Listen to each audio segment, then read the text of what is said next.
Okay, it's 7:15, and this is the time we usually have a public session, and I have to be honest, normally there's 5 people in here, and I understand why we have more people tonight. Before we get into a public session, I do have a list of names of people who are going to be talking today, and there's about 12 people, 11.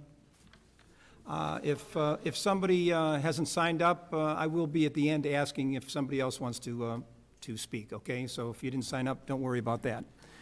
All right, and before we open up public session, I do want to start with a couple remarks, if you don't mind. In June of 2022, the Common Council made a unanimous decision to proceed with a reevaluation of nearly 7,000 individual parcels of real property located in the city of Oswego. I, along with 3 other members of the council, as I was a member of the council back then, supported this initiative and hired an independent appraisal firm, Gar Associates from Western New York, to proceed with something that had not been done in almost 25 years, a complete and comprehensive reassessment of all properties in the city of Oswego. The goal now, as it was in 2022, is to establish a fair and equitable level of assessment where your property's assessed value, which is the value on which you pay taxes, would be equal to your property's market value, which is the value for which you might list your property for sale or purchase if you were looking to buy property in Oswego. When the assessed value of all the property in a community is in line with the property's market value, the community has achieved what they call an equalization rate of 100%.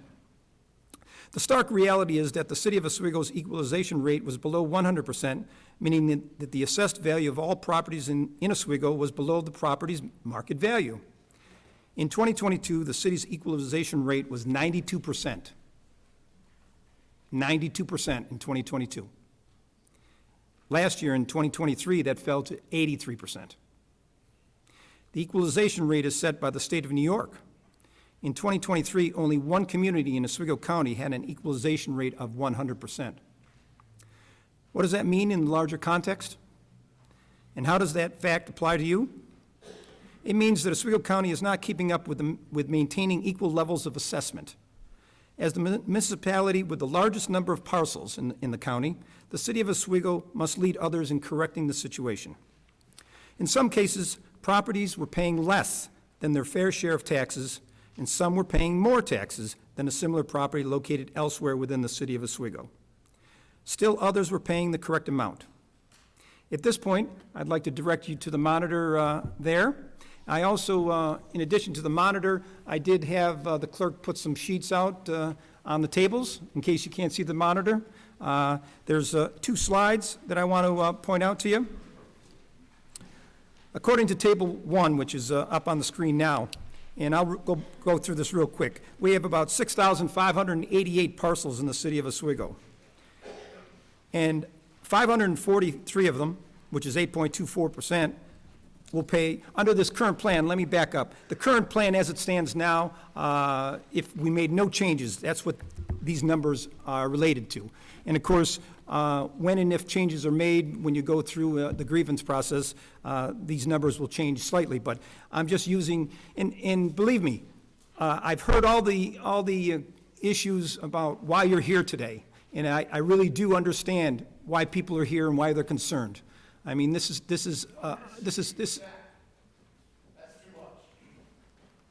really, I really understand why people are upset. And let me finish, if you don't mind. So I'm going to share with you the numbers. 543 parcels pay 25% less than will pay 25% less than last year's bill, based on this new assessment.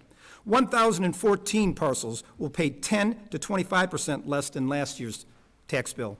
1,472 parcels will pay plus or minus 10% of last year's tax bill. 1,046 total parcels, which is about 16%, will pay within 10% to 25% of last year's tax bill. And the biggest number here, probably why you're all here, is the 2,513 parcels, which is 38% of the total parcels in the city of Oswego, will pay over 25% more than last year's. That's a total of 6,588 parcels, which, if you break it down and you add items 1 and 2, that represents 23.6% will pay less. Again, let me repeat that. Almost 24% of the people in the city of Oswego will pay less than they did last year. Currently, this group is overassessed and they're paying more than they should. Let me repeat that. 24% of the parcels in the city of Oswego are paying more than they should. And I imagine that those 24% of the people are probably not represented here. 22%, which is item number 3 on the slide, will pay about the same. And 54%, which are a total of items 4 and 5 of the parcels in the city of Oswego, will be assessed higher. So again, let's recap. About 24% will pay less, about 23% will pay about the same, and about 54% will pay more. Let me go to slide 2. Are we good? Slide 2, that's on the second page of what I've passed out. Now this particular slide, now the previous slide was giving you percentages. This slide is actually putting the percentages into numbers, into dollars, that I think are, to be honest, are more helpful than percentages. All right? So item number 1, 1,156, or 17, almost 18% of the total parcels will pay less than $500 compared to last year's tax bill. 319, or almost 5% of the total parcels will pay between $300 and $500 less than last year's tax bill. 420 people, or parcels, which represents about 6.4%, will pay between $100 and $300 less than last year.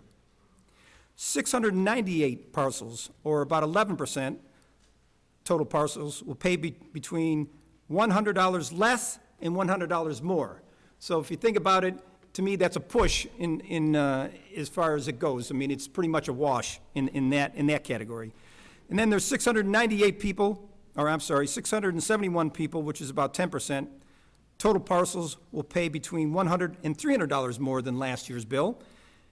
And then the last, I'm sorry, not the last, but 619. And then the last column is 2,705, which represents 41% of the parcels, will pay more than $500 more than last year's tax bill. And that totals up to 6,588 parcels. When you see the actual numbers, it is clear that over half, that's 54% of the parcels are underassessed, and about 24% of the parcels are paying too much to make up for the 54% that are underassessed. The numbers don't lie, and these numbers, by the way, came from the New York State Department of Taxation and Finance. I didn't make them up. They didn't come from our associate, GAR Associates, that's doing this. I got this email today from the director of the New York State Taxation and Finance.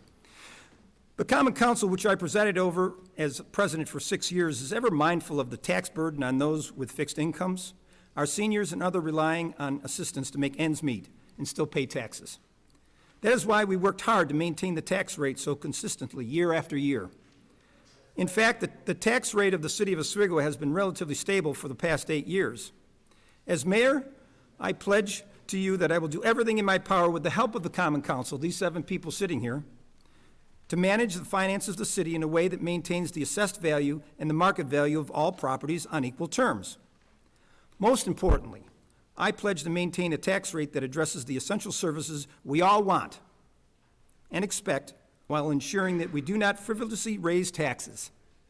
At the same time, we must not ignore opportunities to improve our community in meaningful ways, such as recent investments in the hydroelectric facility, the High Dam on Route 48, or maintaining our infrastructure like we did with the consent decree work, or all the buildings in the parks and the recreational amenities that we've done over the last 8 years. Many of you will remember the 82% tax increase that was proposed for the 2014 city budget. I remember, I'm sure most of you do, there was a meeting at the middle school when that happened. And then eventually the 46% tax increase that was imposed after that meeting. As a result of that fiasco, you, the taxpayers, and voters of the city imposed a 5% tax cap on all future budgets. And each budget since then has honored that cap. And I pledge to you tonight, I will do the same. In closing, all of us on the side of the chamber are also taxpayers, every single one of them sitting here. I can assure you, no favoritism was involved in coming up with the new assessment values you received in the mail last week. Gar Associates were hired to do this work so that the process was transparent and done properly. There are several ways to dispute the new assessment that were outlined in the letter each of you received, and I urge you to take advantage of it. And there's also, the city assessor did put out some sheets that hopefully will be helpful as well with all the information. It looks something like this. We have come far in the past 8 years. We've invested in our community in ways that have gained the Port City a measure of fame and envy in the central New York. We have much to be proud of. And the reevaluation of properties in the city is another indication that the city of Oswego is emerging as a place to live and work and raise a family. The city is on solid financial ground thanks to prudent fiscal management, and this project is not an attempt to collect more taxes. Let me repeat that. This project is not an attempt to collect more taxes or to pay for extravagant future purchases, just to create a fair and equitable assessment for all. We are positioned well for the future, and all the attention our community is receiving bodes well for our continued success. I only ask that you give us the opportunity to manage our fiscal resources in responsible ways that minimize your tax burden and continue to improve the quality of life for all who call the city of Oswego their home. We will now open the floor for those who wish to address the council, which is people on this list, as I mentioned earlier. Please try to keep your comments brief. There is a common council rule that says no more than 5 minutes, and I hope that everybody will adhere to that. There are several people signed up to speak and many more that may want to speak, and I suspect many of you have similar comments. Let me be clear tonight. We will not debate the decisions that were made nearly 2 years ago. We will listen and consider your comments. Finally, let me remind everyone that the rules of the Common Council forbid personal attacks and improper comments. Your consideration of the rules and your common courtesy is appreciated. With that, I call up our first speaker, Mr. Gary Thompson. When you come up to the microphone, please state your name and your address, please. My name is Gary Thompson. My address is 27 Hart Street, Oswego, New York.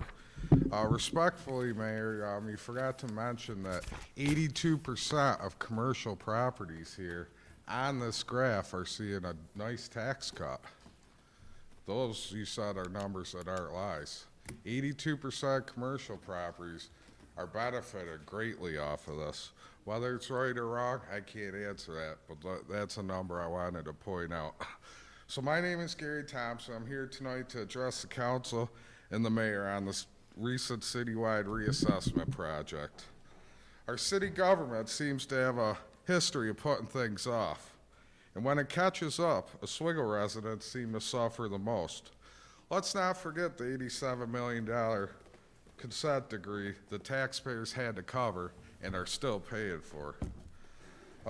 We all knew the citywide reassessment project was headed our way, but many of us never expected property values to go up double or triple, and property owners are facing yearly tax increases, hypothetically, of $1,000, $2,000, $3,000. Residents are taking an awfully big hit for 27 years of neglect from the past and current mayors and the council members that we elected to protect our tax dollars and do what's best in the interest of the residents. A few of you councilors have served the city for quite a few years, including you, Mr. Mayor Cordino. Mayor, this is your 11th year serving as elected official for the city of Oswego. 11 out of those 27 years that we haven't had a citywide reassessment. As struggling families and seniors have fixed up incomes are panic-stricken by the new assessments in trying to determine if they can continue to afford the home they live in, I ask these two questions tonight. One, why did our elected officials let this slip through the crack for 27 years? That's probably about 80 elected officials combined. And two, how will this council, the men that we elected to protect our tax dollars and to make sure we can afford our homes, how will this council prevent citizens from being taxed out of their homes and forced to leave the city we love? Thank you for letting me speak.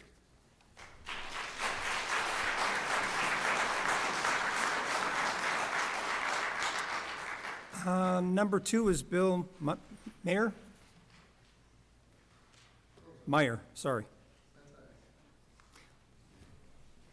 Hi, my name is Bill Meyer. I live at 38 Singleton Street in Oswego.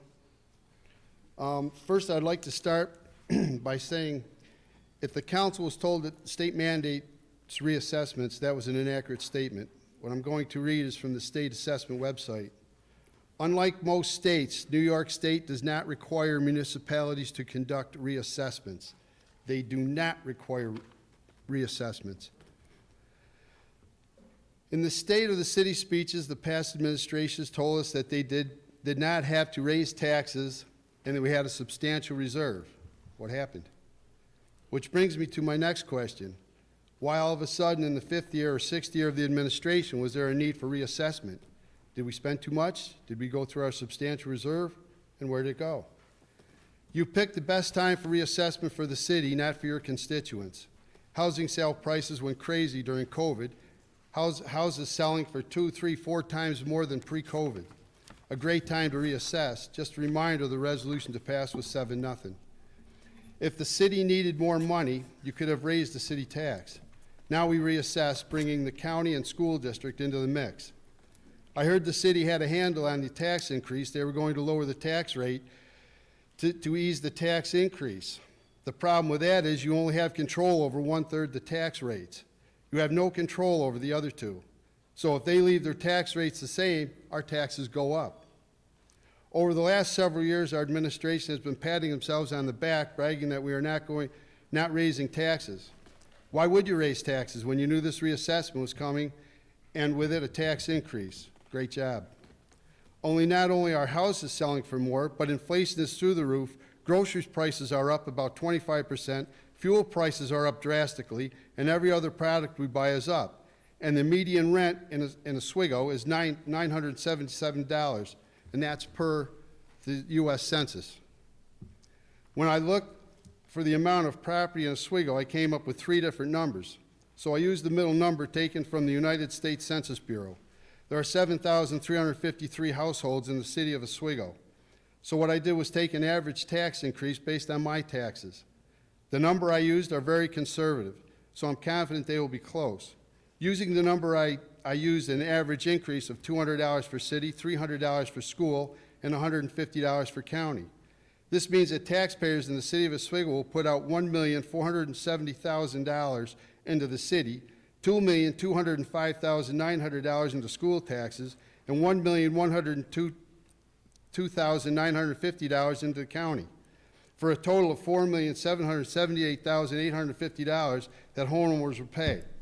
I'm sure you can be more accurate with those figures than I am. I looked at decent paying jobs in the area. 4 out of 6 are tax-based jobs: the city, school, county, and college, leaving the hospital and Novellis. The other jobs are averaging in the $17 range. Using this income for a single person and a married couple working at this rate, for a single person, annual salary would be $35,360 per year, which equates to $556 per week, or $2,224 per month. Remember, rent is $977. And after the other normal expenses, National Grid, a car insurance, fuel for the car, that leaves about $160 per week for medical, groceries, and other miscellaneous expenses. Now tack on an increase in rent due to tax increases. How do they live? It's even harder if you are married with children. Do you know that according to Census Bureau, that 17.6% of the population of Oswego is over 65? That means most probably on a fixed income. That equates to 2,978 people in the city. This does not include anyone on a fixed income due to an illness or accident. Just understand the impact a substantial tax increase will have on these people. It's not like working at a plant or another job. When you have an unexpected expense, you can pick up another shift or overtime to offset the expense. I can't call Social Security and ask for more money because I have an unexpected bill. My house assessment went from $175,000 to $328,000, or a $153,000 tax assessment increase in 1 year. If I could sell my house for this money, the escrow monthly payment would be $2,897 a month. I don't know if you guys know anybody that can afford that, but I don't. For 30 years. On my street, which is 2 blocks long, there are 11 houses. If you take the average market value of all the houses, mine included, the average is $175,000. I don't think anyone who sees that would be willing to pay $328,000 when the surrounding houses are worth $175,000. In closing, I would like to remind this administration that when elected, your constituents put their trust and confidence in you, and not only to run our city, but to look out for the well-being of the people of Oswego. I would like to thank you for giving me the opportunity to share my feelings.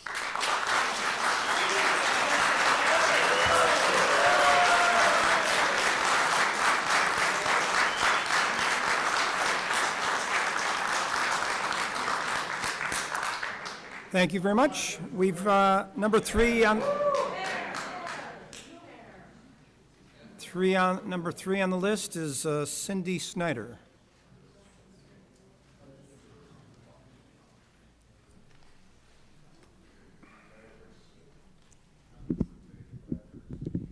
My name is Cindy Snyder, and I live on Eisenhower Ave in the 7th Ward. I've lived in my home in the 7th Ward for 37 years.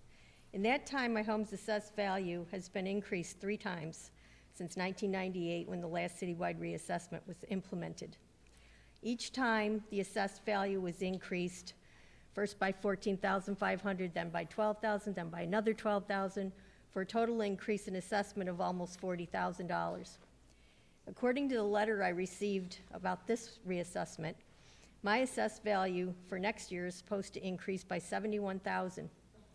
After seeing this, I immediately did some research of other properties in my neighborhood from the data on the Oswego County Real Property Tax site. I looked at the tentative assessment valuations of 21 properties on my street and 12 properties on the adjacent street. After compiling this data, I found that these properties had 2024 assessment increases from 40% to 140% of value, which equated to $44,000 to $120,400 in monetary terms, increased. I have to wonder what kind of algorithm was used to generate these kinds of property values in this area. Whatever algorithm was used, it is certainly not realistic to actual property values in this city. In fact, looking at these valuations, it is so unrealistic as to rise to the level of absurdity. We live in Oswego, New York. We do not live in Radisson or Liverpool or Skinny Atlas. It has been 28 years since the last citywide reassessment was undertaken. By the New York State laws of fair and uniform assessments, a community's properties are supposed to be reevaluated for assessment on a consistent, timely basis. In this city, we have 7 wards. Therefore, properties should be evaluated every 7 years on a rotating basis by ward to ensure fair and uniform assessments across the whole city. I have been talking to my alderman about this issue for the past 8 years because it wasn't being done. There are city residential properties that haven't had a change in assessments in 20 or 30 years or more. These 2024 tentative assessment increases do not correlate with actual sales data in this area. Assessments are supposed to be representative of recent sales for similar properties. In order to do this, the database of real property information needs to be current and accurate in regards to square footage, inventory, and improvements. You cannot compare apples to apples when the database contains information that is out of date, using old photos of property, and lacking information on improvements that have been recently made. I would like to ask the question, what is the percentage of homeowners' surveys that were mailed out which actually had corrections or updates made and were sent back to GAR Associates? It would appear that there was no physical verification of assessment data provided. I would also like to comment that the hypothetical estimate as shown in the letter as to future tax liability using the 2024 assessment values was pure smoke and mirrors, and these increases would result in much higher increases than shown. The city is using taxpayer dollars to pay for this citywide reassessment. If this does not result in current and accurate data that reflects equitable valuations, then what good is it? The city is trying to fix the matter of inequitable assessments in one fell swoop instead of how it was supposed to be done in incremental steps. Thank you for your consideration.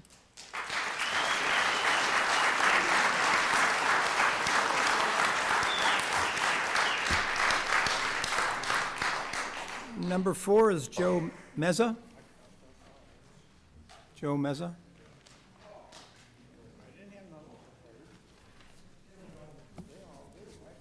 Hi, Council.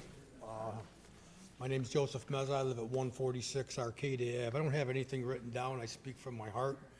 I've lived in Brittany Hill for 27 years, and I've been fighting with City Hall for 27 years over assessments.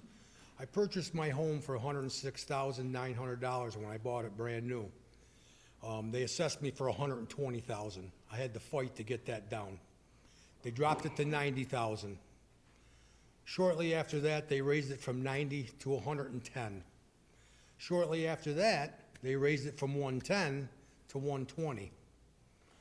Then, in 2014, as the mayor said, we had a big meeting over in the gymnasium school, which I spoke at that meeting too, asking questions of, why did we buy a marina for $1 million behind closed doors? At that time, my taxes went up 42%. I went from $120,000 to $140,000, which cost me about $2,000 a year more. Now I'm here again asking the questions, and I'm not, I don't know all these numbers. I know I used to sell cars, and I can shuffle numbers around and make people think that they're buying a car for less money than what they're paying for, and I'm giving them more money for their car than they're actually getting for it.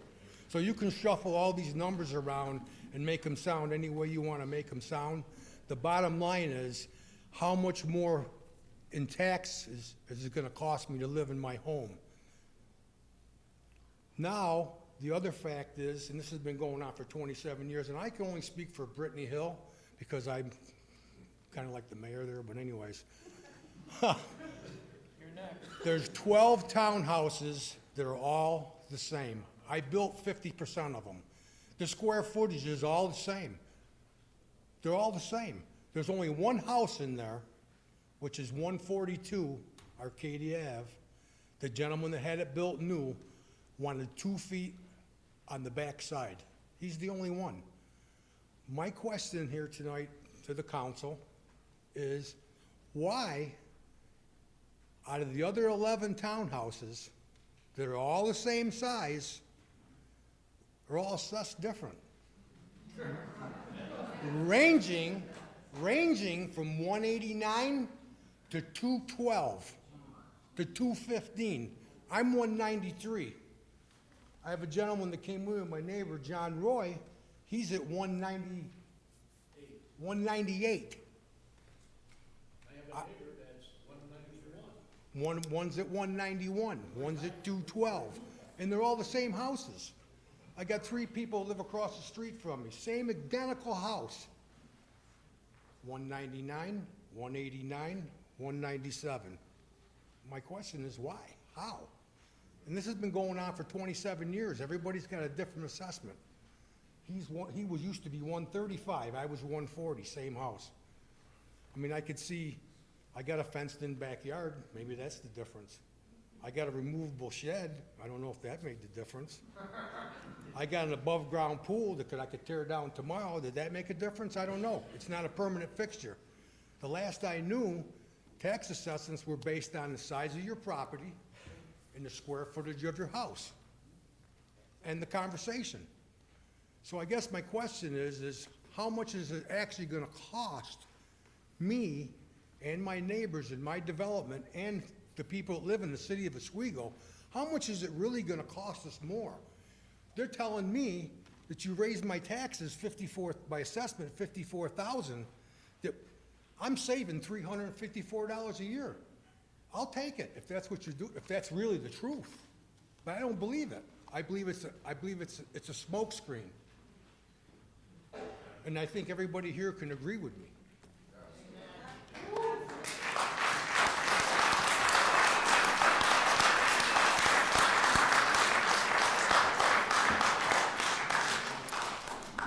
David Bartholomew is next.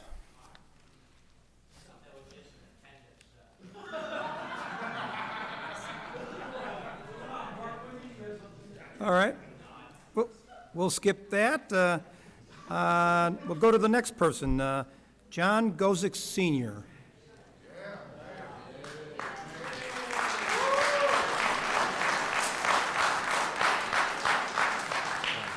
Evening, Your Honor, counselors.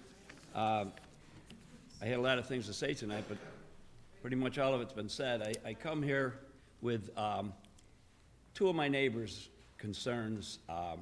One with a fixed income, brings home about $600 a week. His son moved in with him to help him pay the taxes, pay the food bills, everything else that's risen up. And another one was folks just moved here on Niagara Street from Syracuse, and they're struggling, and their assessments went way up, double. Personally, I got a couple old properties in the 7th Ward, probably not worth what I paid for them. They went from about 30,000 apiece up to 85,000 apiece. My own resident went from 80,000 to 168,000, and it's a struggle. Not just for me, I've had financially hard times of late. But a lot of people come up and speak, and a lot of people don't have a solution. I've got what I think is a simple solution. I called my alderman, 5th Ward alderman, who happens to be my son, but I didn't get a break because of that. So the solution, in my opinion, is for this body of common councilors here who control the spending, and I don't have to give them a civics lesson to let them know that they're the legislative branch of government. You people need to be questioning the authority of both the judicial and the executive branch. I know Mayor Cordino to be an honorable man. I know Mayor Barlow to be an honorable man. I know all their parents. They're wonderful people. No malintent. I don't think there's any discrimination there in any way. However, I challenged this council when I spoke to my son to rescind all the resolutions relevant to this reval. Get rid of it. And I think everybody in the room would agree there was no big outcry from people that were under-assessed or over-assessed before this come up. So the simple solution to me is for you council to step up to the plate. If my son drafts legislation or somebody else wants to rescind this, let's not have the reval. There's other ways to look at it.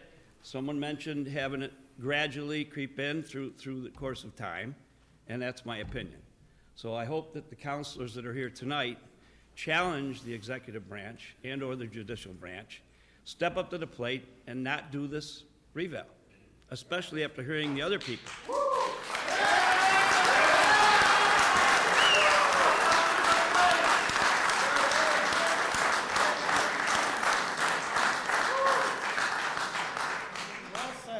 Michael Callahan is next.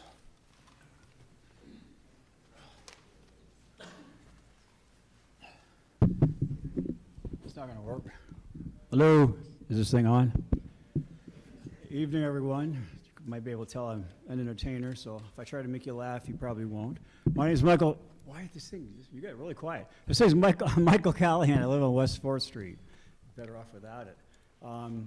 Never been here to anything like this before. Don't know anything about politics. Didn't even know y'all met up here. But when somebody tells me, or sends me and talks to me, says that my taxes are going to go up 100% in 3 years, I can't pay that, and I'm sure a lot of other people can't or won't pay that. I had a different opening planned, but I'm going to go with this one. I would have assumed that when these things happen, you guys are here to listen and here to keep an open mind, and heaven forbid, this might not be cast in concrete, and you might be getting, testing what the community thinks. But from what I heard from that opening statement, it sure came off to me like this is a done deal. It's like you've all made up your minds, and you were just justifying to us where all this came from, what that is going to happen, that you support it, and that I wasn't expecting that, and I find that kind of scary, actually. So we've been here over 20 years. I'm a well-known entertainer, but I'm retired. I had my own mortgage company here in Oswego, and so I understand all of the taxes and escrows and all of that sort of thing. I just never in my life heard of any kind of an increase like this anywhere, anytime. So when we bought the house and moved into West 4th Street 3.5 years ago, within 6 months, they reassessed the home, and a 37% increase, and our monthly payment went up $270 a month. So that's, off the top of my head, that's like $3,000 a year extra just in taxes from an increase because they reassessed it 3 years ago. Now, I get it when it's normally common to reassess a property when it sells. So I don't know anything about this. Hasn't happened since 1997 stuff, and we've been here since 1997. But we just bought this house 3.5 years ago.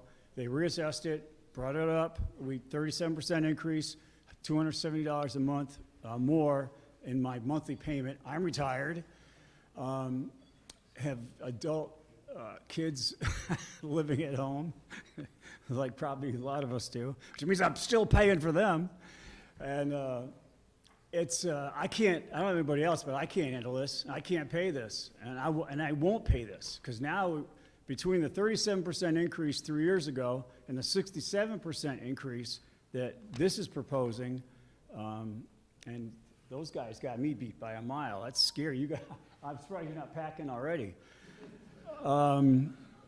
I can't justify it in my mind. I don't know how anybody else can. And I know some of you guys have probably got hit with it as well. But 100% increase, roughly, in 3 years for my property, I can't pay that, and frankly, I won't pay it. But again, like you said, this all can look confusing because in one sense says, this is what it's at, and yours is going up $63,000 based on what we've seen, but it doesn't necessarily mean your taxes are going to go up. I don't know what the hell that means. So that would be the first I've ever heard of, this is what your value of your house is, but we're going to just tax you way down here. Hey, I'll stay in that. I'll live in that town all day long. So it's just really scary looking at this, and I can't pay it. I just want to get that out there.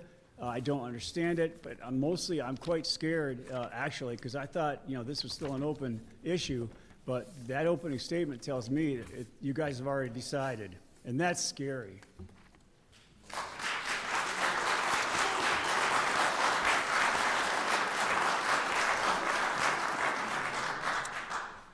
Raymond Egel?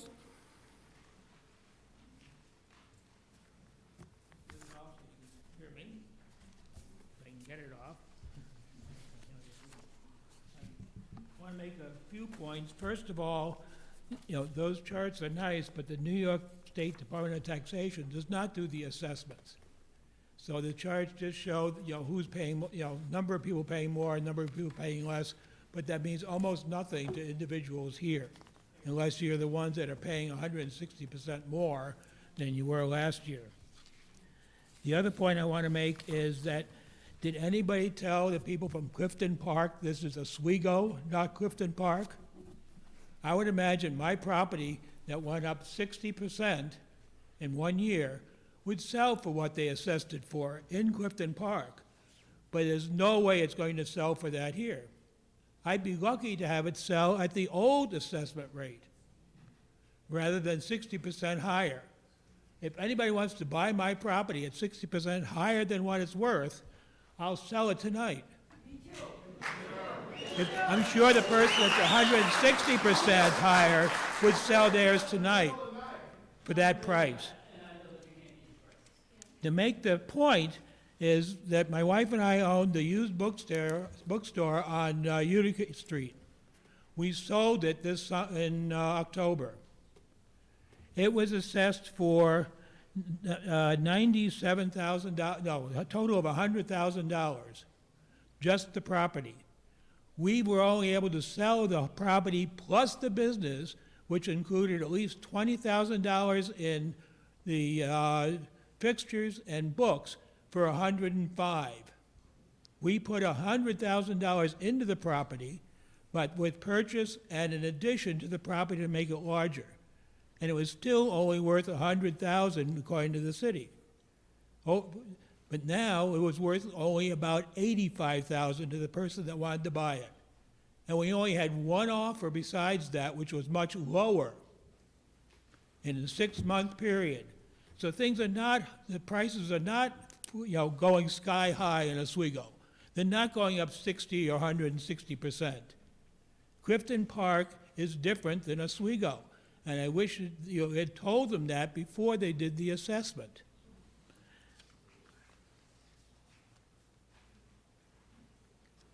I think, yeah, I'm just trying to think if there's anything else that I had to mention. Oh, the one other thing I want to mention is that, my city and county taxes may fit within one of the coastal ranges and not going up by $500 a year. But my school taxes are estimated to go up by 130%. By raising the value of everybody's house in Oswego compared to the people living outside of Oswego, our taxes will go way up, their taxes are going way down. I'm sure Scriba and Town of Oswego are applauding the assessments that you've had the assessors make, because we're going to be paying a lot more in school taxes than we were before. And that's only because they're raising the rates of the assessments of Oswego when the values are not there compared to the properties outside of the city of Oswego. So what you're doing to the people in Oswego related to the school district is shameful.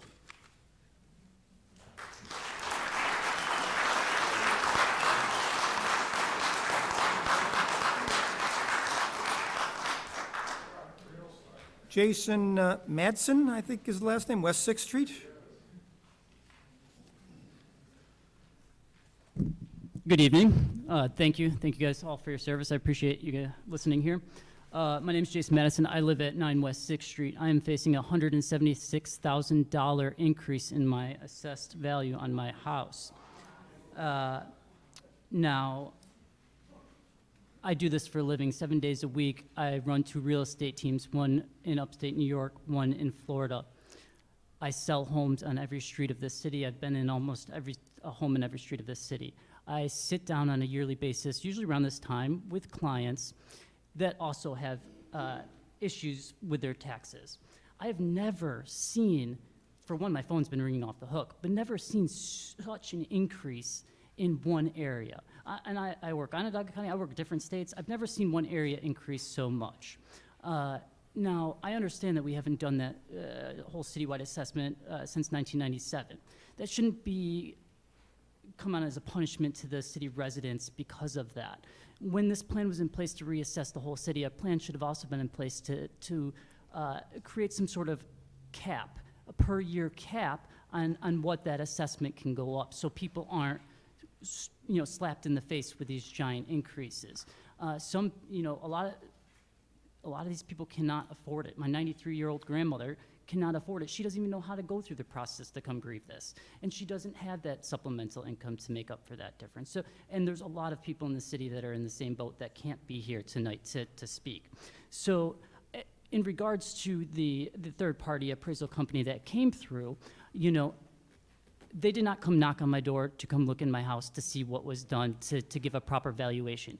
I would never give a number to a client over the phone on what their house is worth without looking at their house. So I think that is you know, yes, you can look at the numbers. Thank you. You can certainly look at the numbers, no different than what I do when I sit down with my clients when we're preparing grievance reports for them to argue theirs. I can certainly compare and make their house look a lot less, and I can certainly make it look a lot more. And that's what this appraisal company did. They marked everybody's homes at full market value, and they're not worth full market value. There's very few homes in this city that are actually at full market value, that are actually, you know, worth that top dollar. And I've been in a lot of them, and there's very few within the city that are in that range. So the effects of this are going to come at a cost to everybody. The business owners, over 50% of the city will not have that extra disposable discretionary money to go spend at Port City, Texas, Ruby Tuesdays, wherever. And therefore, the people that work there will suffer. The residents in a whole will suffer. And then to say that, you know, the other 20% stayed the same or a very slight decrease, you know, that's basically 70% are increasing or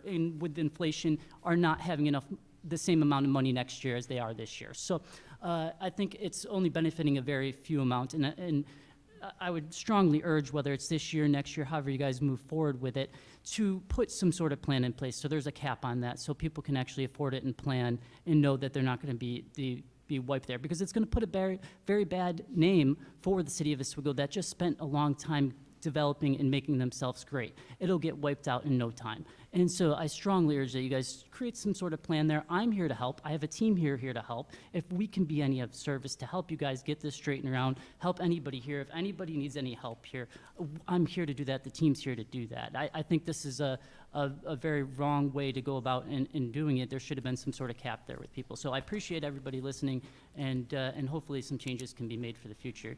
Thank you.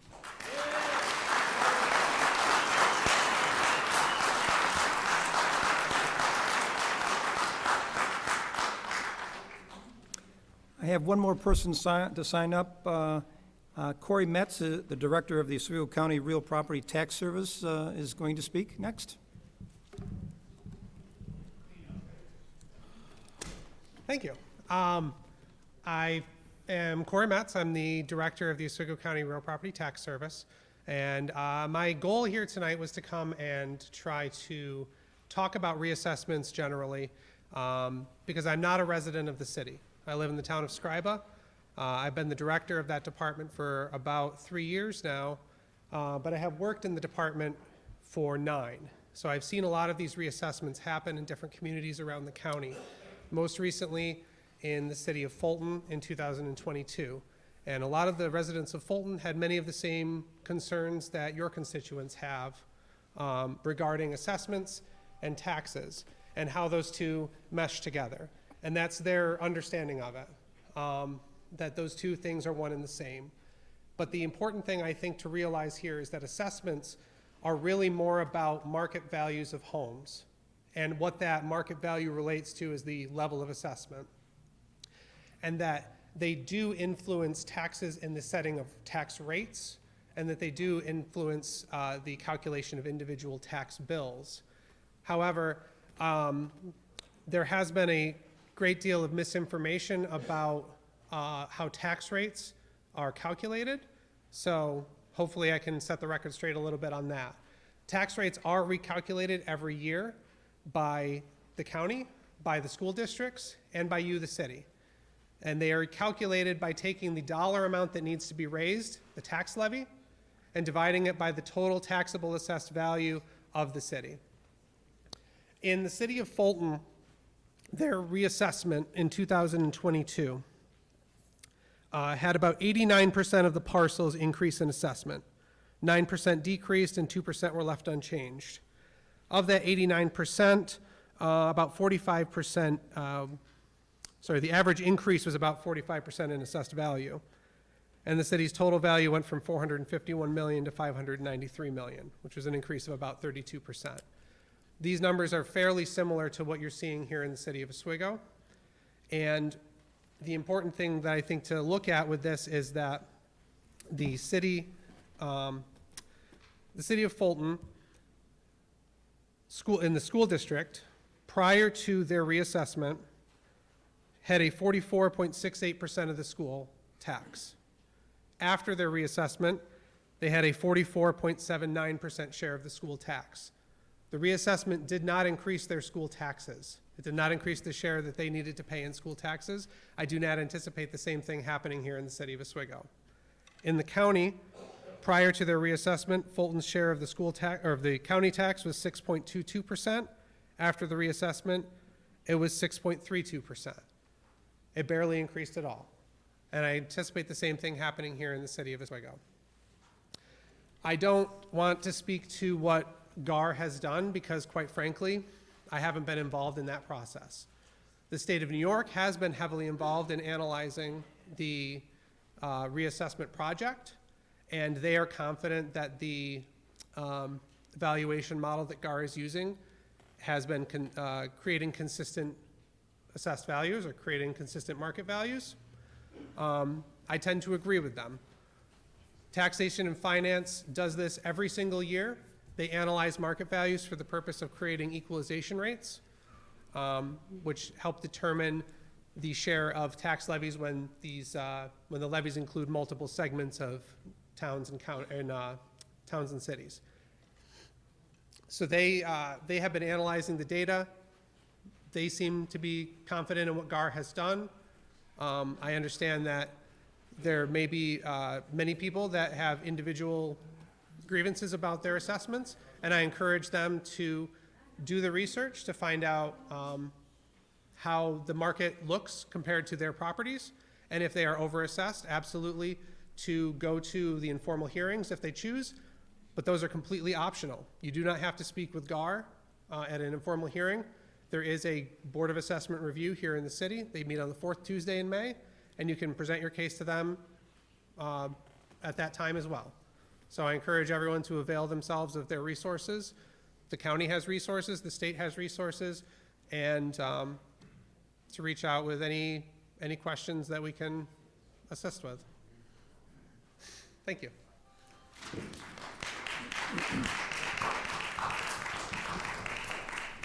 That was the last person that signed up. Is there anybody that has decided to speak that didn't sign up? Come to the podium and state your name and address. My name is Ruth Stevens. I am a property owner at 129 West Seneca Street. I bought my property 7 years ago as an investment property in Oswego because I think it's a great community. I bought my property for $57,500. It's a house that was built in the 1800s. It's a very cute house. I've invested heavily, made it even cuter. I participated in the Renaissance Project twice, which I think is a great project. I have 5 houses in my general vicinity that are empty. So my question to all of you is, where's the tax money coming from these empty houses? 7 years they've sat empty. Or they had people in them for a little while and they've emptied out. Are we addressing those houses? Because that's some of your tax base. They certainly don't help the market value of my house and anyone who's in that situation. So there's one question for you. The other question I have for you is, GAR Associates did not contact me in any way, shape, or form. I don't think they contacted anyone else in the room from the sounds of it. How can you assess a property for market value? I really don't think my 1800-year-old house, or 1800-built house, that still has the original electric, the plumbing that's sort of original. There's been some modifications. But we've done some great work in the house. I've invested in my property as a retirement investment. My taxes will go up $800 according to this, and I'm assuming this is an estimate.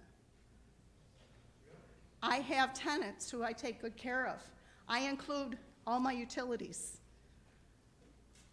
I think it's a hefty amount for those people. They are both disabled. I don't want to raise my rent. They're great tenants. And we're talking about a city that has a problem with housing and homeless. And we're gonna assess this type of expense to the landlords. They're gonna raise their rents. They're gonna have to. They don't have, it's a business. I don't mind paying taxes, trust me. I know you have to have taxes to have all the benefits that the city gives us, to pay for our fire department and our hospital and our streets. But we pay a tremendous amount in water and sewer. Every quarter. I live in Scriba, and I pay a quarter of what I pay for my city water and sewer. But I pay my taxes and I pay my bills on time to the city. I'm hoping I can continue to do that. You get free water.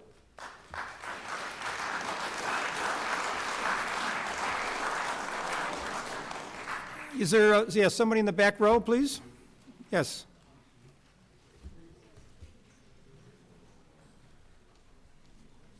Good evening. My name's Jim Tovey. T-O-V is in Victor, E-Y. I live at 8.5 Lathrop Street, which is a one-block street. Goes from Bridge Street down to the Moose. I'm a poster child for what you're talking about here because I bought my house about 30 years ago, got a 30-year mortgage, paid $61,000 for it, paid it off early because I was a good worker, paid it off early when I retired, and now my house is more than doubled in assessed value. My $61,000 home is now worth $135,000. This is with, I've made absolutely no changes in electricity in my 110-year-old house. I've made no changes in the plumbing in my 110-year-old house. I've done no outside work except put a roof on it. And that my house more than doubled in value. I just don't understand that. I don't. Thank you. In the back? My name's David Muldoon. I live at 37 Bronson Street. And my family home is 1870. I'm the last Muldoon. We've been here well over 100 some odd years. And I'm on a fixed income. My house went from $74,000 to $177,000. My estimated taxes increase is $2,150. You gonna help me out and step up to the plate? Like John Gosick said, you guys need to get together and do something for the city of Oswego. Thank you. Thank you.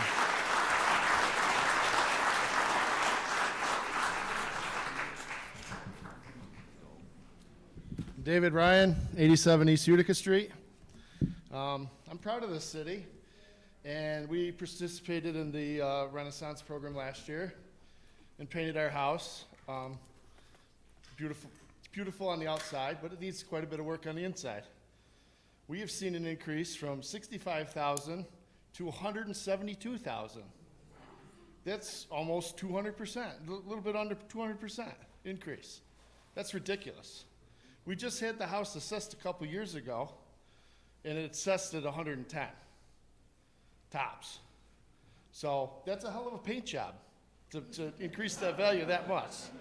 That, you know, and I'm curious on the graph. It doesn't show how many people have had over 100% increase. I'd really like to know those numbers. I'd really like to know how many people have doubled or more. And if, you know, you guys can maybe go back and maybe set a cap of some sort, a percentage cap or whatever, you know, rework the plan, that would be great, because our taxes, from what I've seen, are up 1,700%. They're obviously over double, you know, and almost triple. So anything you guys can do, you know, to maybe start over. And yeah, why would they get a firm out of Buffalo? Why wouldn't they get somebody out of Syracuse? You know, or somebody fairly local. Why would they go out of some high-end area to come around and do assessments on everybody? That just doesn't make any sense. They could have found somebody closer who's relatable to the market and the market conditions of the homes in the area. Yeah, and I'd really like to know how much they were paid to do these assessments, because it's ridiculous. But anyway, I'm not happy about it. And if somebody's got $172,000, they can wake me up in the middle of the night, because I'll take it and I'll move out right away. I'll move out immediately. I'll leave the stuff in there. It's 172 grand. You call me up in the middle of the night, and I'll be out. Like, you've already spoken. I need to get people who haven't spoken. Mr. Thompson, that gentleman back there?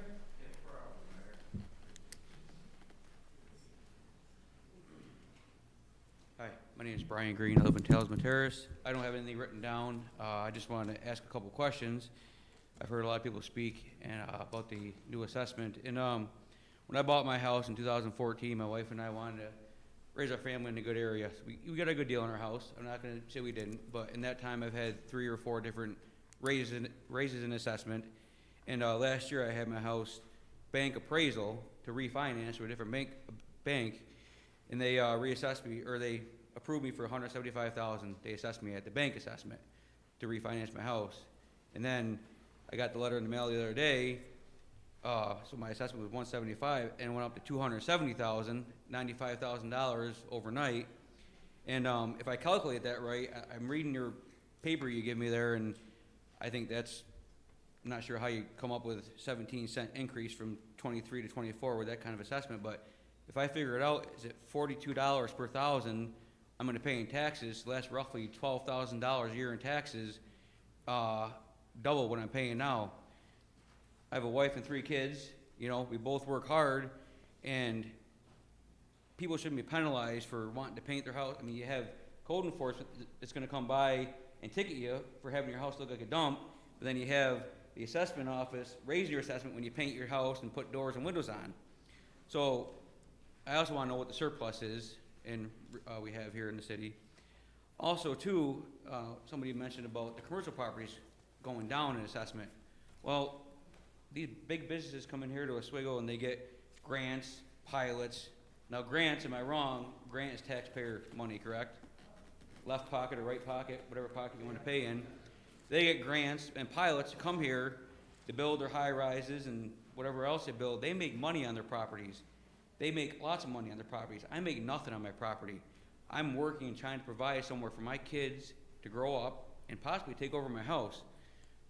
But in 10 years, when the market tanks, because I don't understand who is gonna buy a house in this market today, let alone vehicles for the prices they are, it's gonna go down eventually. It has to go down. Are they gonna reassess and bring our properties back down in value in 5 years when they tank? Because I don't know who, if I had to buy my house today for $270,000, I couldn't buy it. I bought it in 2014, and I got a hell of a deal on it. That's why I bought it. But today, it'd be about $4,000 a month. So tell me, answer my question, am I wrong? Are my taxes gonna be $12,000 a year, and that $42 per 1,000, my assessed value? Is that 100%? Just go a yes or a no, because I figured it out. It's about $12,000. That's $1,000 a month. Now, I work hard. I believe I was put on this earth to raise a family and give my kids everything that I didn't have. Now, are they gonna be able to dance, horseback ride, do what they have to do? No. If something happens to my wife or me, we're gonna go bankrupt. We work, pay our bills, and wanna make our house nice, not get penalized. But $95,000 increase overnight is kind of ridiculous. $12,000 a year in taxes now. Guess that's all I gotta say, but.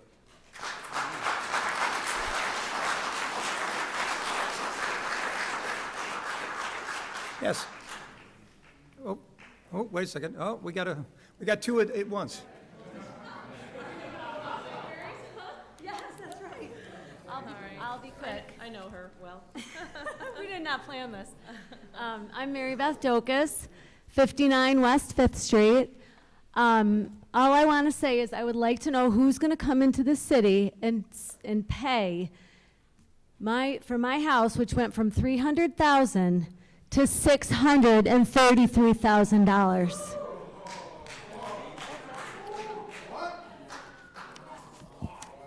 Hi.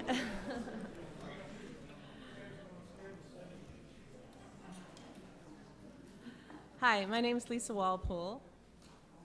I live in a 2-story home on 234 East 6th Street. I'm single. So I pay all this stuff on my own. I'm not really here to complain. I can afford what raise I got, So I'm not here to really like complain about that because I do know taxes have to be raised. A couple things I wanted to point out is I did receive one of the letters, like approximately last fall, from whoever was doing the, the appraisals. And the way it was worded gave me the impression that it was like no big deal, we're just kind of checking out on things. I don't know the exact wording on it. I know it was inaccurate on mine because it said I had 4 bedrooms and I only have 3 bedrooms in my home. So when I got the letter in the mail, I don't know what it was last week, my house went up $60,000, going from a 4 to a 3, and I think I have about a $700 a year increase, which is something I can afford right now because I'm still working, although I'd like to retire eventually. But the other thing I wanted to mention is around town, I'm sure John can attest to what I'm going to say about simple economics in a way, is that there's been so much beautiful revitalization, around the city. You've done so much for the city, and it's wonderful. And although I do think the Renaissance Project is a great project, there are many residential homes here that can't afford to participate in that. And yeah, that's what, I mean, some people already touched on this, but if you want to, as you were talking earlier about the appraisals on the homes and, all this that we have done around the town to revitalize it and bring it up and bring tourism in, et cetera, if there aren't more incentives or grants for these homeowners, to afford to improve their homes, but that these appraisals are coming in and it makes them higher, so you want to make them commensurate with the, improvements to the area that we have done. Essentially, over time, if you look like 5 or 10 years down the road, it's almost like a domino effect. Essentially, it's going to negatively impact the economy of the city of Oswego. Because these people that can't afford to pay that are either going to have to move out, they're going to spend less money in the community when you have all these businesses going up as well, and then it's going to negatively impact the city as a whole, and then we're going to be in a situation where we're not going to be as high as we want to be in terms of, revitalizing and presenting ourselves a little bit higher as a town. So that's all I wanted to say.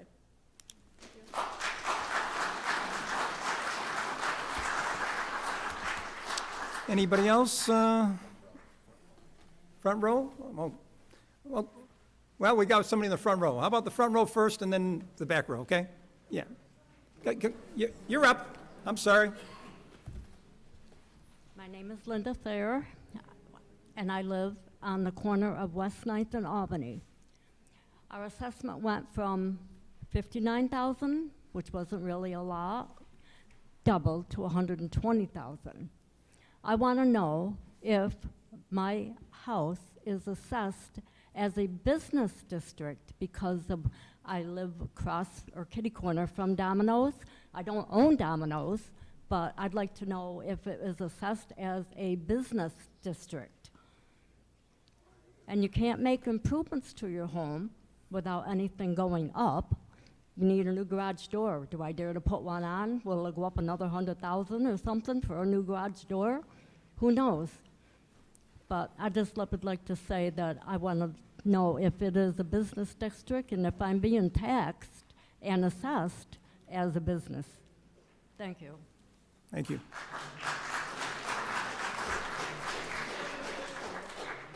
Gentleman in the back.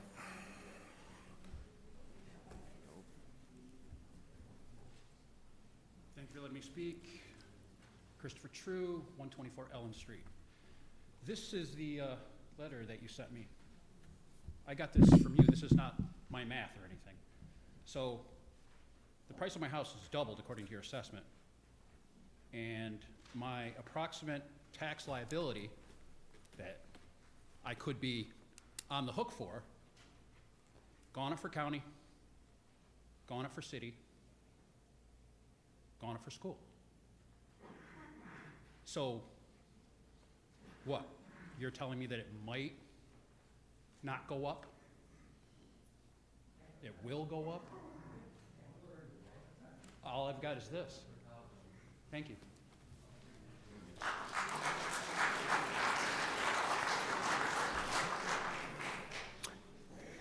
Front row?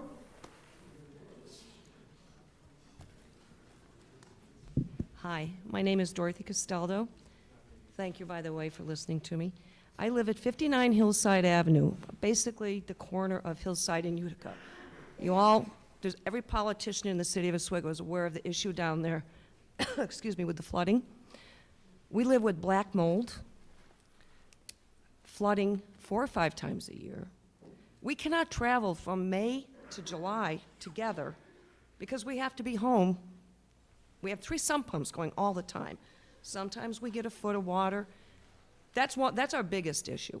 We have a mess. We own my father-in-law's house next door. Same thing. His house is falling apart. We just got these. My home went up $100,000. And my father-in-law's home, which the paint is peeling, the windows need replacing, the roof is old, the basement is destroyed because I'm going way back to when Leota was involved. They put the road at a curve so all the water comes down his driveway. His basement is wet. I'm talking, we have to go down and push it into the sump pump. 365 days a year. Our alderman's very aware of this, Mr. Cordino. Hopefully we have paid our water bills, sewer bills, never missed them, to no avail. We are finally the last ones, and hopefully this is supposed to happen. I could never sell my house for even $100,000. It's an undesirable area. It floods. I have the Board of Education warehouse behind me. I have National Grid field across the street from me with high tension wires, and kids on their four-wheelers all night. I have college apartments and kitty corner now that the kids hoot and holler on the weekends. That doesn't bother me. I can live through it. The road has become a speedway. I'd call the police, come park in my driveway. 50, 60 miles an hour up. My house, if I could get $100,000 for it, I'd leave today. And I'm up to $200,000. My father-in-law's little home, they've both passed away. It's empty, but we maintain it, went up $86,000. It was worth $50,000 about 4 years ago. It is now assessed at $158,000. We can't afford this. You're forcing people to move out. If I could sell them. That's all I've got to say. Robbie, you know my sewer. I love you, but I had to say it. Somebody in the back row?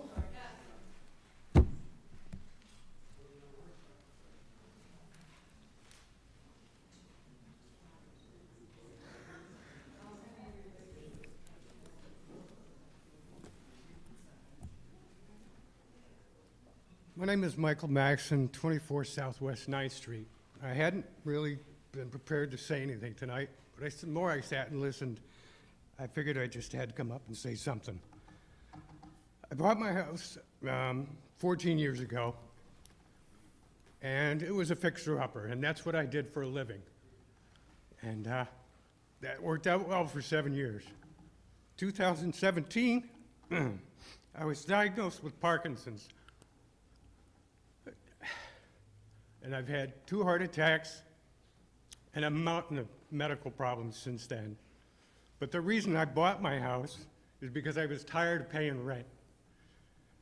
And I wanted to be a homeowner. I got this assessment. My house was assessed last year for $49,000.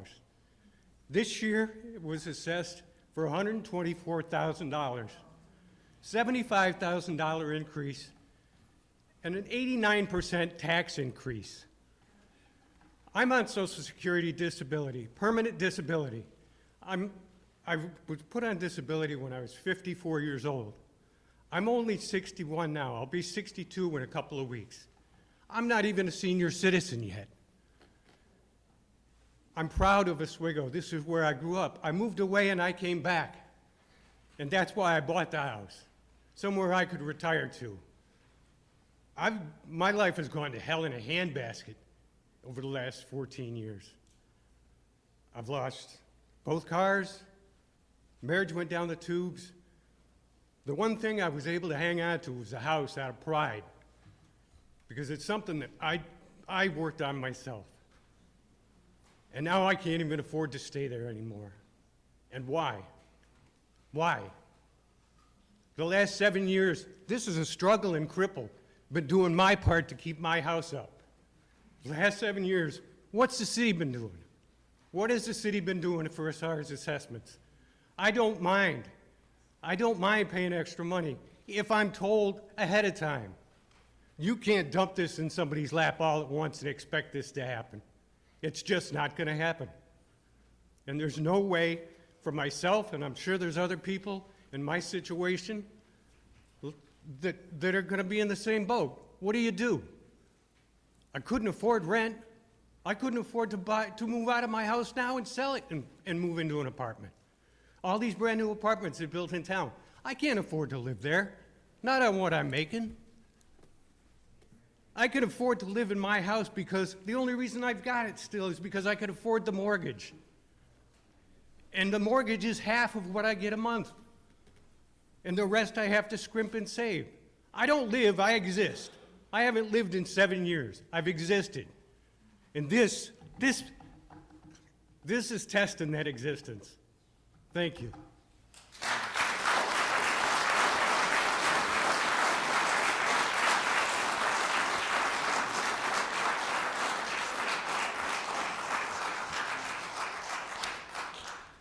Anyone else? Yes, back row.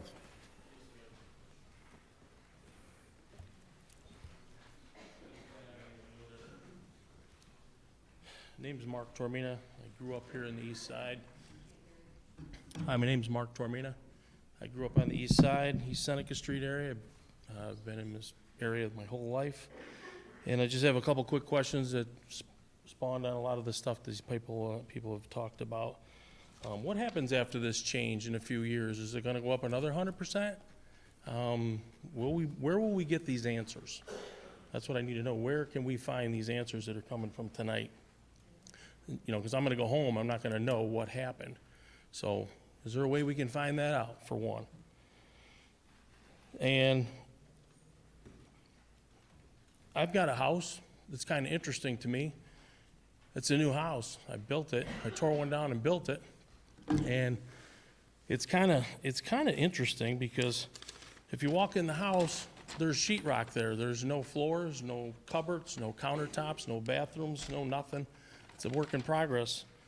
And mine went from 60 to 155,000. Now, would anybody buy a house that's just sided and sheetrock? I got a question about that. I was just wondering, is there a way to figure out? I said on the paperwork, it was just a shell. I don't know why. They could have welcomed to come in it, but it's not worth 155, I don't think. It's just a shell. I'm just trying to paint the inside now. There's nothing in there, nothing livable. So that's that. Do we have, mentioned about, where do we find out the people that can help us? Will that be on the answer page? Is there going to be an answer page? Another question I got is the hospital on the tax scrolls because they buy up all this property? Is that physically on the tax scrolls, another commercial property? Is that shown somewhere?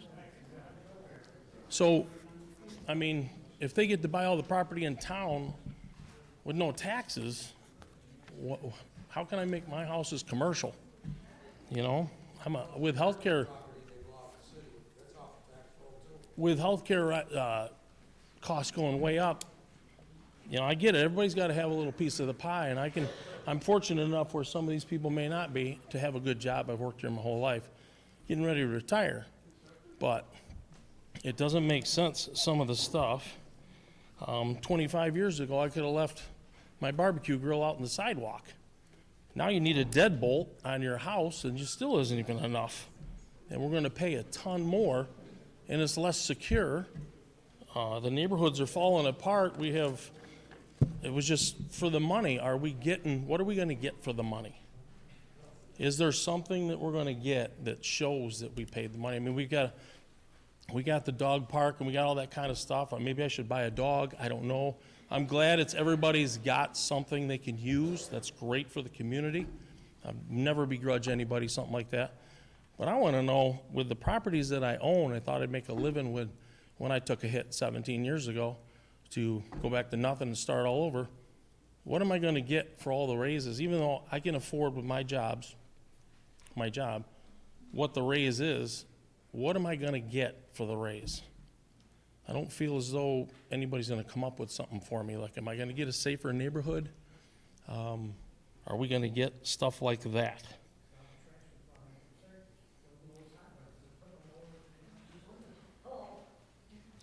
So I guess my biggest question is that, I'm gonna go back there and sit down now. Where can we find the answers to these questions? Hopefully, what's that? So, I don't know if somebody can tell us that before we leave. You know what I mean? I don't know where to look for the stuff. I would, Did you get the letter that said that there's a process, a procedure to go through with the this one assessment tonight, you review? mean? The one tonight, you mean, or the taxes where it went raised up? Yeah, when they sent you a letter. What's that? When they sent you a letter, there was 2 pieces of paper in there. Yeah, okay, That got letter gave you the instructions on how to dispute it. Okay. Okay? Will these questions be answered somewhere, though? Yeah, you can make an appointment with the 3rd floor city assessor. He's on the 3rd floor, and you can make an appointment and talk to him. He's been talking to people all week. Okay. All last week and this week. Okay. Thank you. All right, thank you. Anybody else? Yes.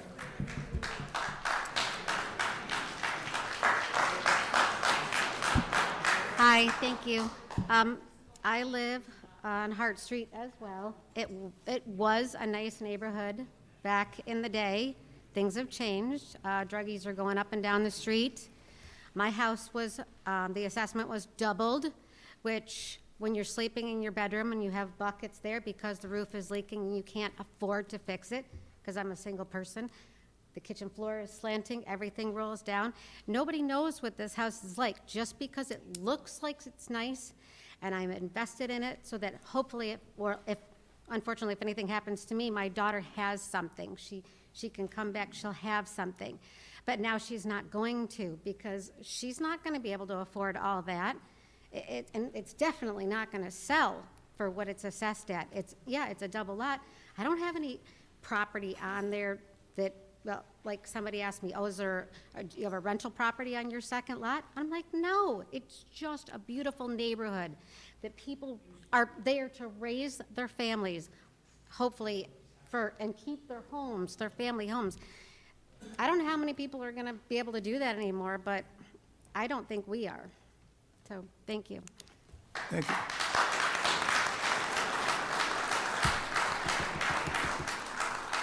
Anybody else? Gentleman over there? Hi, everybody. My name's Sean Beckwith. I live at 278 West A Street. First of all, I want to thank everybody here for, listening to what everybody's got to say.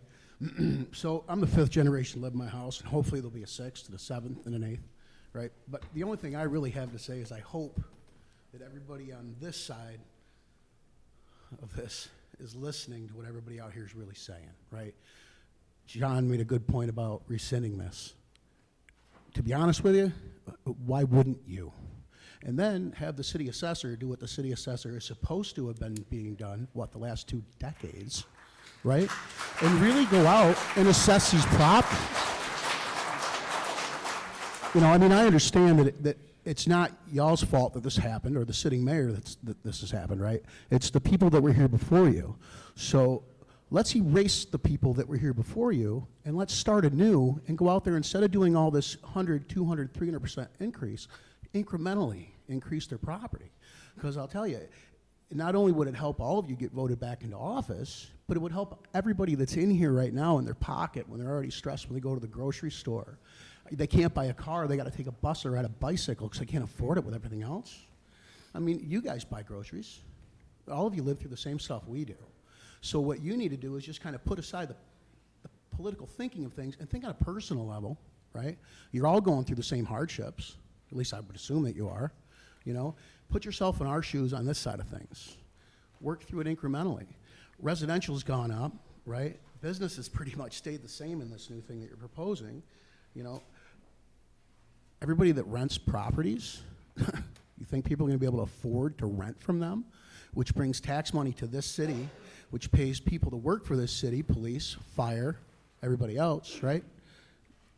Just kind of look at things a little better and really put this in the trash and start over and start anew, and let's look at things in a reality sense. Because like everybody's here saying, their properties, they're not worth what they're saying they're worth.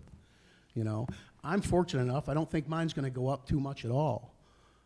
But hearing some of these assessments and these, I mean, I'm surprised they didn't have a heart attack when they opened the envelope, you know? So just kind of look at the big picture and not the, yes, it is about the dollar, but it's more about the people that are sitting right here. So that's all I got to say.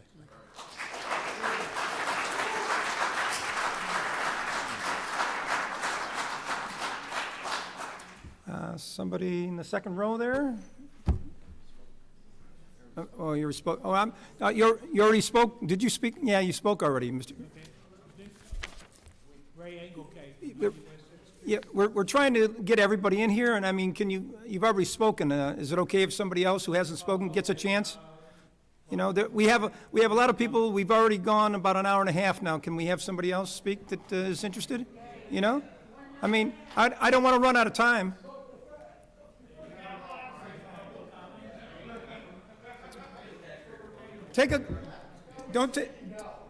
I just don't want, I don't want to spend all night here, you know, we have a lot of people that want to talk. 1 minute.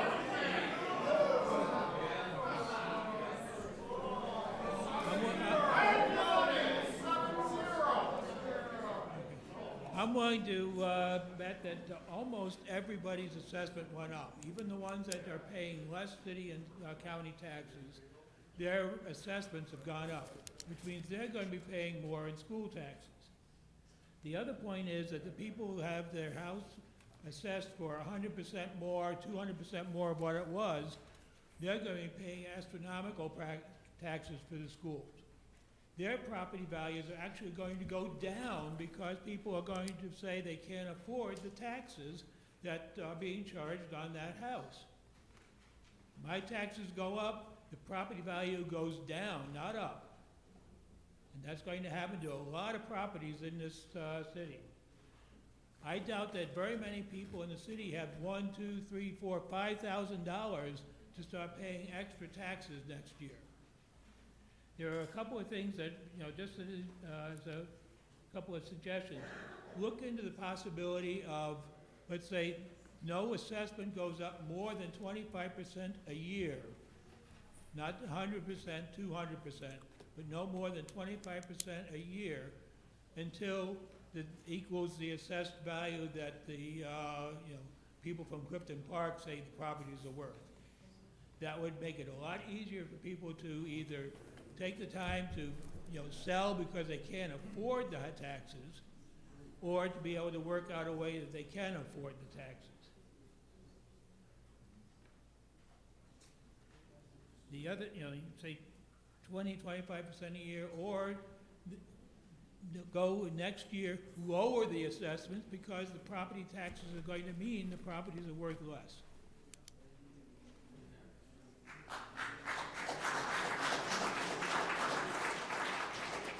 Gentleman over here.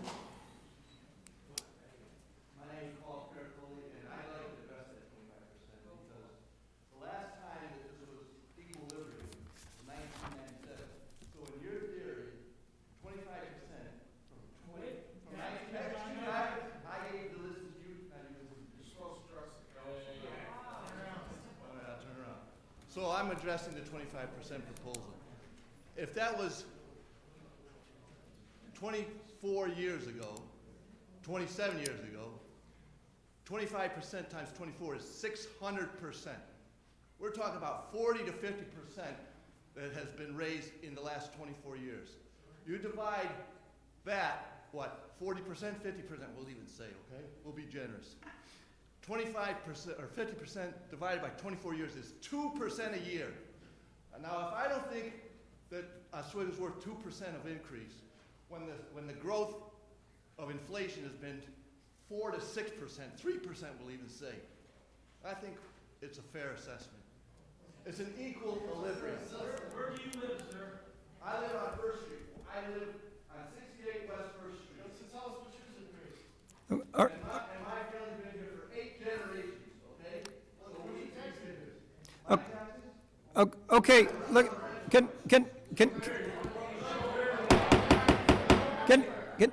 can we just move on? Mr. Caracoli, are you just about done? I'm done, thank All right, thank you very much. Okay, woman in the back with the white coat, please.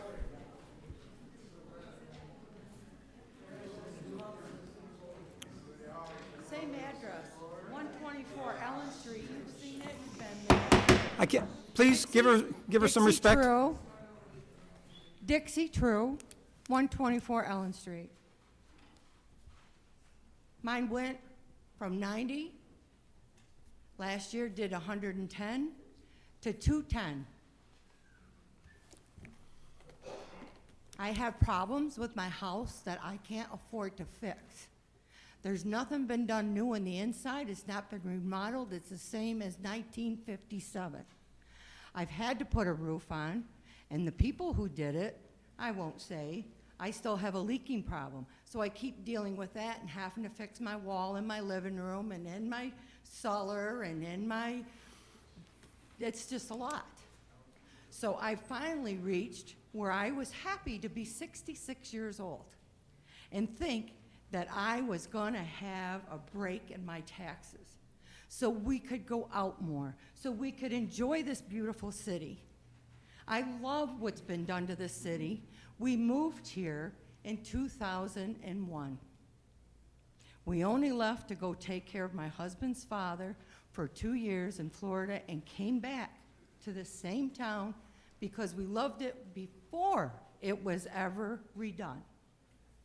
I fell in love with it even more now, but I didn't know that I was going to pay all at once to help it be that way. Fix the businesses, fix this. I think it needs to be fixed. It's just not fair. My husband will have to work until he dies. Thank you. Thank you.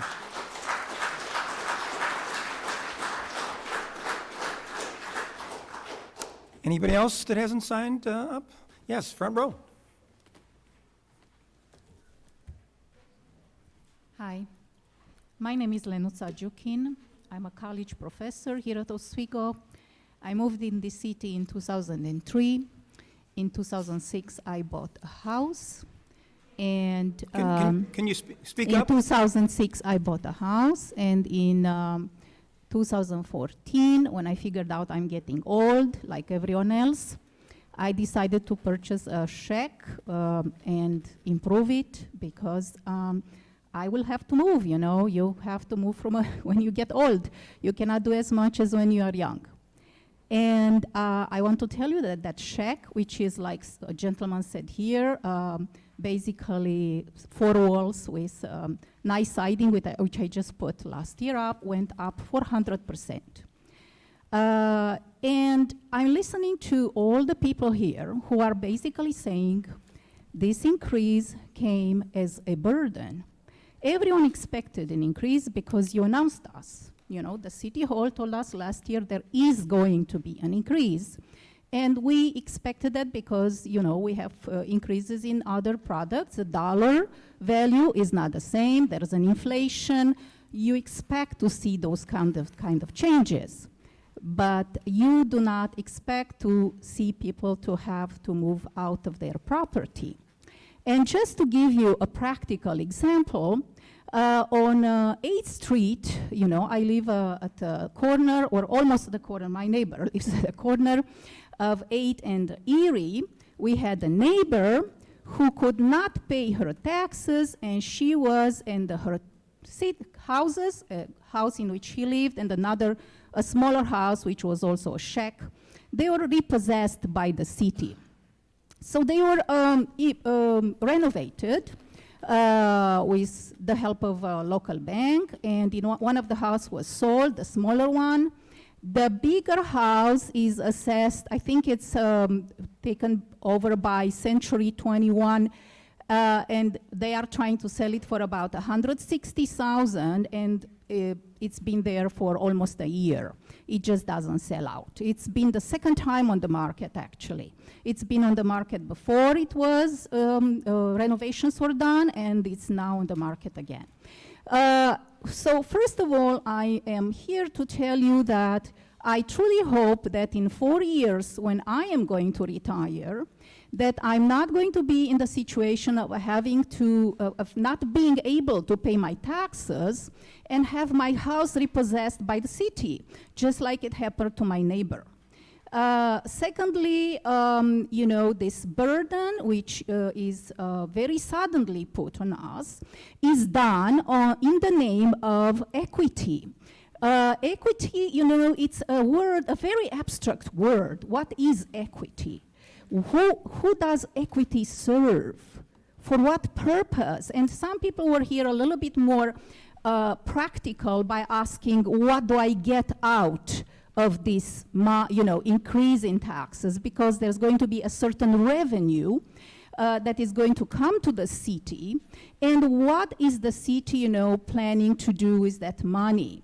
How is that money going to be invested back into the city? And if those investments are actually going to make our properties be at the value they are, you know, made at this time, you know. So, and of course, everyone else tells you, you know, they are afraid. They are afraid of the same thing. They're afraid of not being able to live in their houses any longer. They settled here, they figured out, you know, I can live for the rest of my years in this little city, you know, in deep America, you know, this is the deep America, a tiny little city we inherited from someone. And they are no longer sure they can do that. They're not even sure they can rent. You know, there are people who are doing, someone said, I'm a rental. So you don't know if they can rent any longer. Now, the answer I heard coming from here was, you receive the form and complete that form, you know, you can send the form to us. But, you know, we are here a handful of people who could make it here tonight to tell you about the pain of being hit with those sudden increases in the name of something very abstract called equity. And this is 50% of the citizens of this city. How many of these 50% are maybe elderly people who cannot maybe afford to read correctly, understand correctly that form, who cannot fill the form out and send it in, who may be, you know, who may have Alzheimer, and they don't fully know what's going on around them, and they may be out of their house in a year or two because they don't pay the taxes, they don't understand, you know, what happened around them. So the burden comes in many ways, let's put it this way. Not only because people will not be able to go out and maybe buy their groceries as usual, or maybe go to restaurants, and as you know, we just lost JCPenney recently. And you know, they will not, they are worried, you know, because when you have these very sudden, huge increases, you know, you live with anxiety, you know. You are sick, you may get sick, you are anxious. What's going to happen to me, you know? So let's put it this way. We have some other people that'd like to speak too. Okay. Okay. We understand you need to increase taxes, but we have to have something concrete, you know? We have to know exactly why are these taxes increased, what's the purpose, what's going to be done with the money, how are the people who cannot send you a form in going to be taken care of, you know, they should not be left on the street. We are worried about them. You should know that. We are worried about those people. Thank you very much. You're welcome.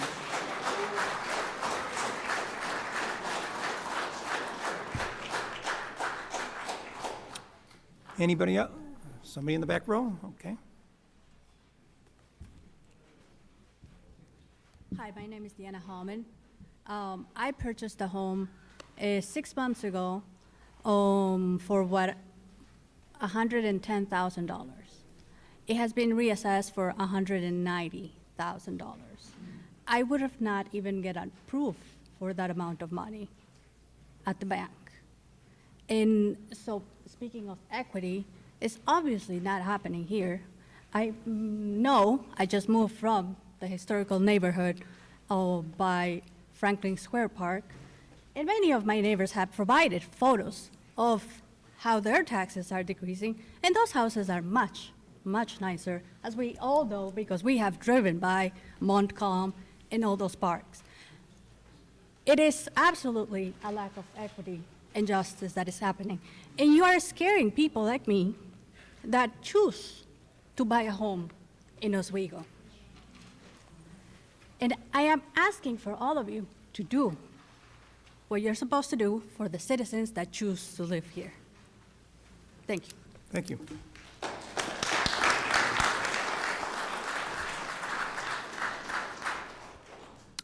Anybody else? Well,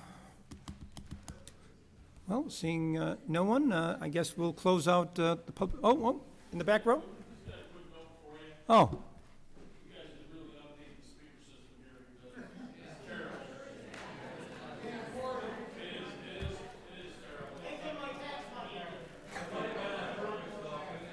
Okay.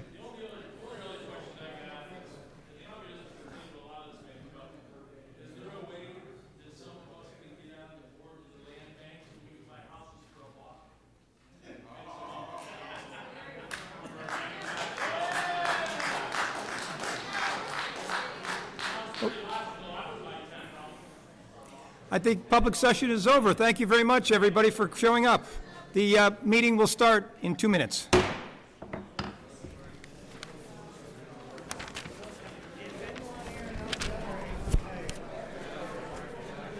There you go, Greg.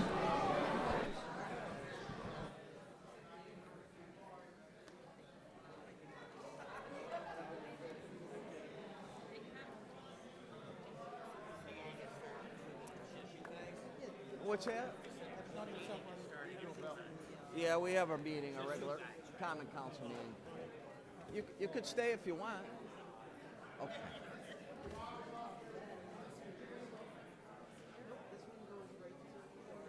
Go to the bathroom. Yeah, right? Oh, shit.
Okay, it's time to start the meeting. Let's pledge allegiance. I pledge allegiance to the flag of the United States of America and to the republic for which it stands, one nation, under God, indivisible, with liberty and justice for all. Please call the roll. His Honor the Mayor. Here. Counselor Walton. Here. Counselor Burge. Here. Counselor Benucci. Here. Counselor Walker. Here. Counselor Gosick. Here. Counselor Plunkett. Here. Counselor Allen. Here. All present. Thank you. Nothing under the mayor's report. Any counselors have anything to say at all about anything? Seeing none, please call Resolution 58, please. Approved minutes Common Council meeting held February 26, 2024. Counselor Plunkett, Counselor Burge, any comments? Please call the roll. Counselor Plunkett. Yes. Counselor Allen. Yes. Counselor Walton. Yes. Counselor Burge. Yes. Counselor Benucci. Yes. Counselor Walker. Yes. Counselor Gosick. Yes. Resolution passes 7-0. Please call Resolution 59, please. Appoint Commissioner of Deeds. Counselor Walton, Counselor Vanucci, any comments? Yeah, Mayor, can you ask the crowd to quiet down a little bit? My hearing aids are just not being able to. Please, can we have some quiet Shut the in the door. gallery? Thank you. Thank you, Mayor. Where was I? Call the roll. Please call the roll. Counselor Plunkett. Yes. Counselor Allen. Yes. Counselor Walton. Yes. Counselor Burge. Yes. Counselor Benucci. Yes. Counselor Walker. Yes. Counselor Gosick. Yes. Resolution passes 7-0. Please call Resolution 60. Approve use of public space, Musicians Collective of Oswego County to host the Sunset Concert Series at Brightbeck Park to be held on Wednesday nights during the summer of 2024. Counselor Gosick, Counselor Walker. Any comments? Please call the roll. Counselor Plunkett. Yes. Counselor Allen. Yes. Counselor Walton. Yes. Counselor Burge. Yes. Counselor Benucci. Yes. Counselor Walker. Yes. Counselor Gosick. Yes. Resolution passes 7-0. Call Resolution 61. Approve use of public space, James McCarthy to host the Beta Tau Epsilon Barbecue to be held at Brightbeck Park on Saturday, June 8th, 2024. Counselor Allen, Counselor Plunkett. Any comments? Please call the roll. Counselor Plunkett. Yes. Counselor Allen. Yes. Counselor Walton. Yes. Counselor Burge. Yes. Counselor Benucci. Yes. Counselor Walker. Yes. Counselor Gosick. Yes. Resolution passes 7-0. Please call Resolution 62. Approve use of public space, Oswego City County Youth Bureau to host a summer blast event to be held at Brightbeck Park on Saturday, June 15th, 2024. Counselor Walton, Counselor Gosick. Any comments? Please call the roll. Counselor Plunkett. Yes. Counselor Allen. Yes. Counselor Walton. Yes. Counselor Burge. Yes. Counselor Benucci. Yes. Counselor Walker. Yes. Counselor Gosick. Yes. Resolution passes 7-0. Resolution 63. Approve use of public space, Azanta Club of Oswego to host a women's march for reproductive rights to be held in Civic Plaza on Saturday, March 23rd, 2024. Counselor Plunkett, Counselor Walker. Any comments? Please call the roll. Counselor Plunkett. Yes. Counselor Allen. Yes. Counselor Walton. Yes. Counselor Burge. Yes. Counselor Benucci. Yes. Counselor Walker. Yes. Counselor Gosick. Yes. Resolution passes 7-0. Call Resolution 64. Grant variance of the noise ordinance to David Thompson, owner of Gibby's Irish Pub located at 8 West 2nd Street, in order to have live music at his establishment during the summer months of June through September 2024. Counselor Walton, Counselor Burridge. Any comments? Please call the roll. Counselor Plunkett. Yes. Counselor Allen. Yes. Counselor Walton. Yes. Counselor Burge. Yes. Counselor Benucci. Yes. Counselor Walker. Yes. Counselor Gosick. Yes. Resolution passes 7-0. Resolution 65. Grant waiver of the noise ordinance to Stacy Dawson of the Sting of Oswego Incorporated located at 49 West Bridge Street in order to have live music at her establishment during the summer months of June through September 2024. Counselor Vanucci, Counselor Plunkett. Any comments? Please call the roll. Counselor Plunkett. Yes. Counselor Allen. Yes. Counselor Walton. Yes. Counselor Burge. Yes. Counselor Benucci. Yes. Counselor Walker. Yes. Counselor Gosick. Yes. Resolution passes 7-0. Call Resolution 66. Accept donation of a bench from Eric Manfrey in memory of his mother to be located along East Linear Park. Counselor Allen, Counselor Gosick. Any comments? Please call the roll. Counselor Plunkett. Yes. Counselor Allen. Yes. Counselor Walton. Yes. Counselor Burge. Yes. Counselor Benucci. Yes. Counselor Walker. Yes. Counselor Gosick. Yes. Resolution passes 7-0. Resolution 67. Accept donation of a bench from Oliver Hine in memory of David Clark to be located along Lakeside Park. Counselor Walker, Counselor Plunkett. Any comments?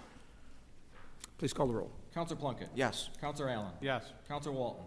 Yes. Counselor Burge. Yes. Counselor Benucci. Yes. Counselor Walker. Yes. Counselor Gosick. Yes. Resolution passes 7-0. Resolution 68. Accept monetary donation from the William G. Pomeroy Foundation for the purchase of a historic marker to be placed at the railroad bridge. Counselor Gozick, Counselor Walton. Any comments? Please call the roll. Counselor Plunkett. Yes. Counselor Allen. Yes. Counselor Walton. Yes. Counselor Burge. Yes. Counselor Vanucci. Yes. Counselor Walker. Yes. Counselor Gosick. Yes. Resolution passes 7-0. Resolution 69. Approved bid submitted by Rombo Electric Incorporated for miscellaneous electrical services. Counselor Allen, Counselor Plunkett. Any comments? Please call the roll. Counselor Plunkett. Yes. Counselor Allen. Yes. Counselor Walton. Yes. Counselor Burge. Yes. Counselor Vanucci. Yes. Counselor Walker. Yes. Counselor Gosick. Yes. Resolution passes 7-0. Resolution 70. Motion to rescind resolution number 245 dated August 9th, 2004. Counselor Burge, Counselor Walton. Any comments?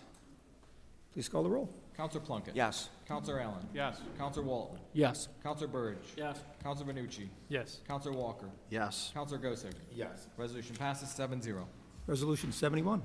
Authorize City Chamberlain to accept payment for the use of road salt and ice control sand at the DPW garage. Counselor Walker, Counselor Vanucci. Any comments? Please call the roll. Counselor Plunkett. Yes. Counselor Allen. Yes. Counselor Walton. Yes. Counselor Burge. Yes. Counselor Vanucci. Yes. Counselor Walker. Yes. Counselor Gosick. Yes. Resolution passes 7-0. Resolution 72. Authorize City Chamberlain to complete a budget amendment to the engineering contracted services account in the amount of $24,020 to cover costs associated with the drainage pipe repair at the West Side wastewater treatment plant. Counselor Allen, Counselor Plunkett. Any comments?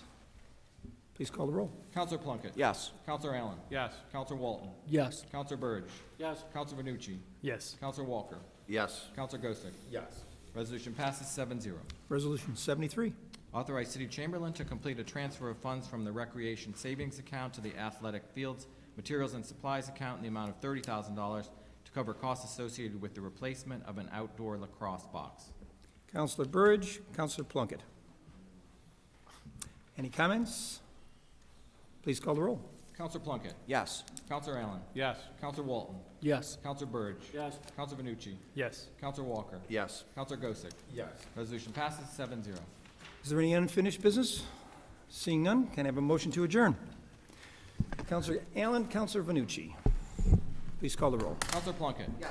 Counselor Allen. Yes. Counselor Walton. Yes. Counselor Burge. Yes. Counselor Vanucci. Yes. Counselor Walker. Yes. Counselor Gosick. Yes. Resolution passes 7-0.